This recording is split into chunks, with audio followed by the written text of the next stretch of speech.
Antianginal drugs. We are talking about the chemistry of anginal drugs, introduction of angina. So first start with the basics of this angina. Generally it is saying angina is not a disease, it is a symptom of underlying heart problem. The coronary circulation supplies blood to myocardial tissues to maintain cardiac function. It can react to changing demands of the heart by dilating its blood vessels to provide sufficient oxygen and other nutrients and to remove metabolites. So what is coronary arteriosclerosis? It is most often results in multiple stenosis and makes it difficult for a coronary system to meet adequately the oxygen needs of the heart that occur during physical exercise or emotional stresses. Insufficient coronary blood flow, that is myocardial ischemia, and in the face of increased oxygen demand produces anginal pectoris. Now in this figure it shows right coronary artery here and it is left coronary artery. What will happen to the atherosclerotic coronary artery here? It shows here. This is a diagram of healthy coronary artery. The blood flow in proper direction through this, and if we compare this atherosclerotic coronary artery, due to the formation of plaques, the coronary artery narrows down, and maybe due to the form of plaque, heavy plaques in this artery, there is a formation of blood clot. Due to that clot, there is a atherosclerotic that happens, that is coronary atherosclerosis. So to remove this sclerosis, we need some kind of stents. Generally they are some stents that they are using some methods to remove the stents. It is often useful for the dilation of the arteries by using the treatment. So stenosis is a normal narrowing of the passage in the body. We consider three types of angina, that is vasospastic, chronic stable and unstable. So here in this table it shows different types of angina and its symptoms of the angina pectoris. If we consider the first type, that is stable angina, it often occurs with the exertion or exercise. It is predictable. Duration of action typically less than 5 minutes, and it resolves with the angina medications. May be triggered by a mental or emotional stress. Second type is unstable angina. It is also known as crescendo. It occurs at rest, unexpected changes in previous anginal pattern. The duration of this angina is typically up to 30 minutes. It may resolve with anginal medications. It may indicate impending heart attack. And the last and most important type of angina, it is a variant type of angina. It is generally a prince-mitral angina.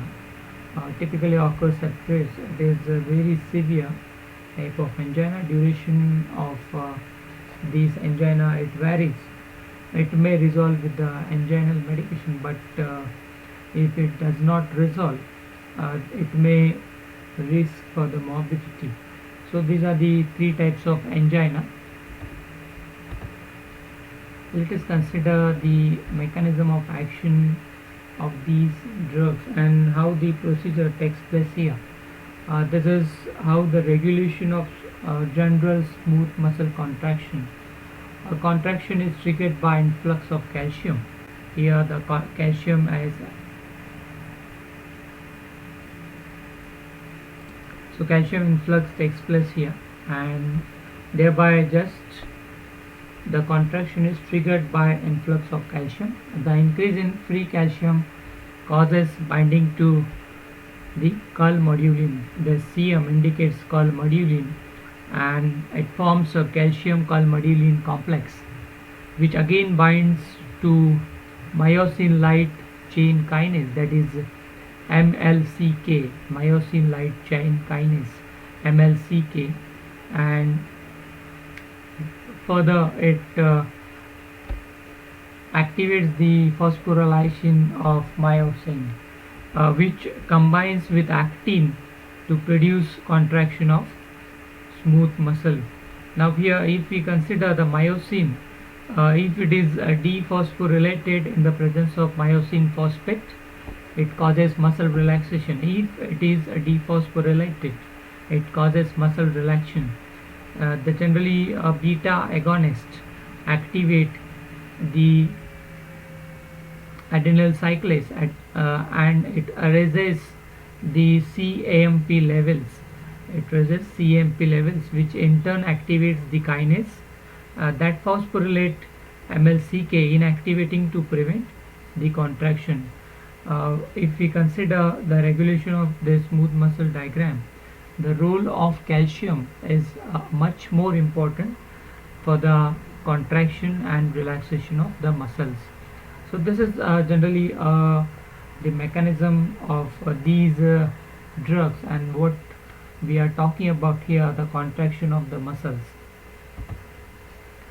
Three classes of drugs are found very efficient for the treatment of angina. The first is organic nitrates. The second class is calcium channel blockers, and the third class is beta adrenergic blockers. So let us start with the first class, that is organic nitrates, and they are generally known as nitrovasodilators. Here in this table they are given some nitrosyl vasodilatory substances with their oxidation state.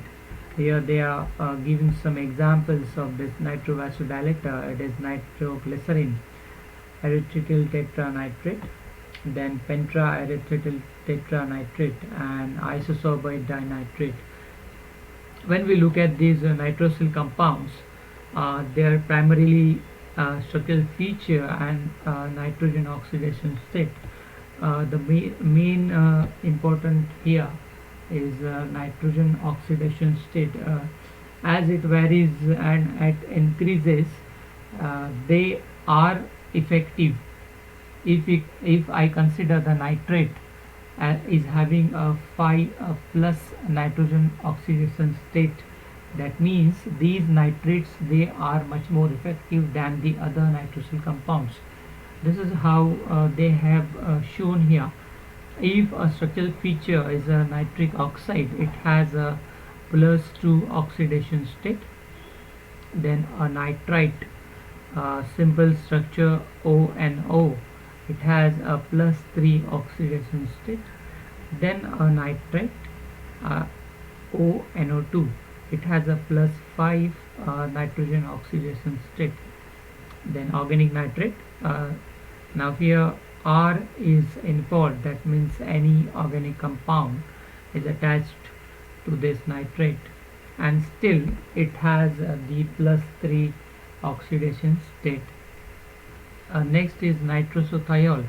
If we add sulfur instead of oxygen, the oxidation state of nitrogen remains the same as that of simple organic nitrate. Organic nitrate, now here RONO2, organic nitrate having the oxidation state is +5. Then thionitrate, again RSNO2, oxidation state is +5. And nitrosoproside, now here similar, if we consider the +3 nitrogen oxidation state. So all these nitrosyl compounds, they are considered that they can act as a nitrovasodilator, but only few from this they can qualify for this nitrovasodilators. Let us see one by one what are their important functions here. This is the mechanism, as we have seen earlier, that how the calcium is involved in the contraction and relaxation of the muscles. So here is the mechanism of nitrovasodilator. Nitric oxide formed in the smooth muscle from nitrovasodilator or from the endothelial cell EDRF that activates the gonal cyclase. Here the gonal cyclase is activated, and this gonal cyclase activated cGMP dependent protein kinase. It activates cGMP dependent protein kinase. That furthermore it activates the phosphorylation of the myosin light kinase chain MLCK. It activates the myosin light chain kinase, which causes the inactivation and subsequent muscle relaxation. This is the mechanism of nitrovasodilator. This is only through formation of nitric oxide if formed in the smooth muscle. A short-lived free radical gas, that is NO, nitric oxide, is widely distributed in the body and plays an important role by its effect through cGMP on the smooth muscle vasculature. It is synthesized in the vasculature endothelial cells from the semi-essential amino acid L-arginine by NO synthetase. After production in the cell, it diffuses to the smooth muscle cell, where it activates the enzyme gonal cyclase, which leads to an increase in cGMP and then muscle relaxation. Endothelial derived relaxation factor, that is EDRF, they are released from the endothelial cell to mediate its smooth muscle relaxation property through cGMP, which is identical with NO, nitrous oxide. Inhibitors of phosphodiesterase of cGMP and CAMP also causes smooth muscle relaxation.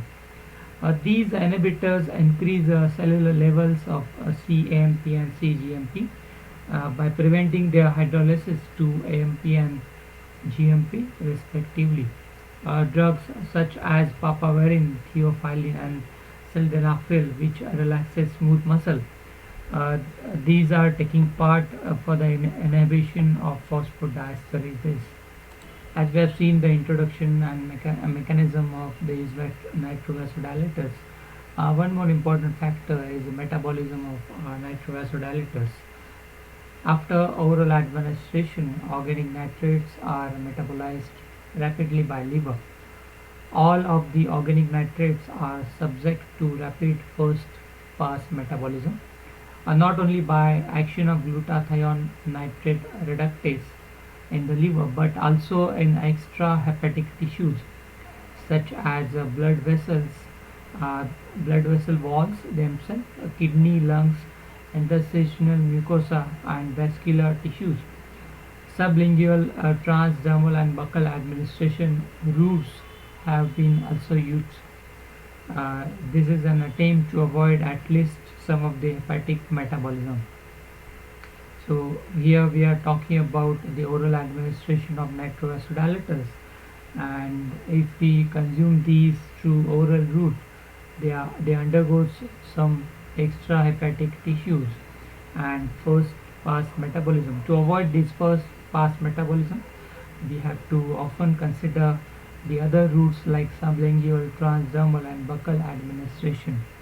A buccal absorption reduces the immediate hepatic destruction of the organic nitrates because only 15% of cardiac output is delivered to the liver, and this allows transient but effective circulating levels of intact organic nitrate before it is activated.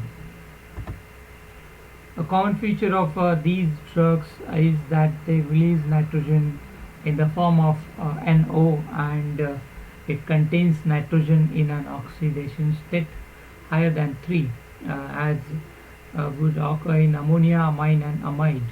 and most of the biological nitrogen compound.